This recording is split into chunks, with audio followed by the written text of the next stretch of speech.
You ever get in an Uber and you have the you want out? You're like, this driver is not safe. Anybody ever have that happen? It's terrifying. Okay, I got to tell you this story. 2 months ago, I was in Saudi Arabia. This is a crazy story.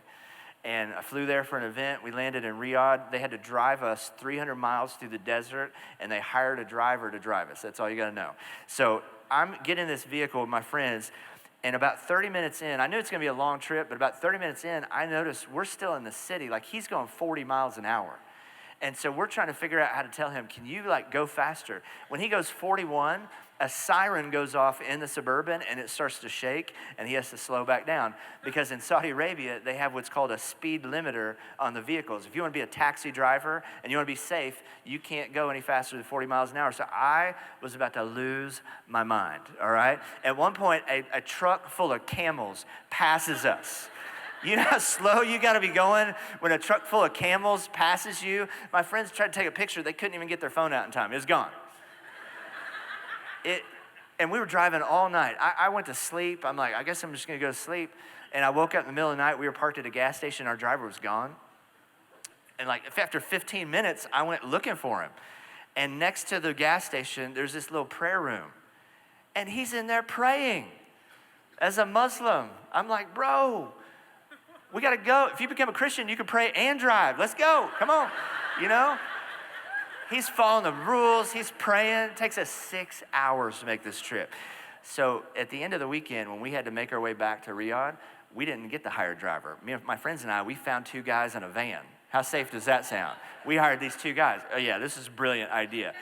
And we just found the word for fast. We just said, we want to go fast. These guys with gold chains, they look at each other, they're like, we can do fast. We get outside the city, they lift the hood. I see this guy unhook something from the motor. We drove 120 miles an hour in a little mini sand van through the desert. The van was doing this. I was trying to grab stuff. There's no seat belts, you know? Like, the dude was on his phone the entire time. Never saw him touch the steering wheel, you know? They weren't praying, you know what I'm saying? These guys weren't, I was praying, they weren't praying. And I'm like, Lord Jesus, like I would give anything for 40-mile-an-hour guy right now. You know, just zap him in. I'm sorry.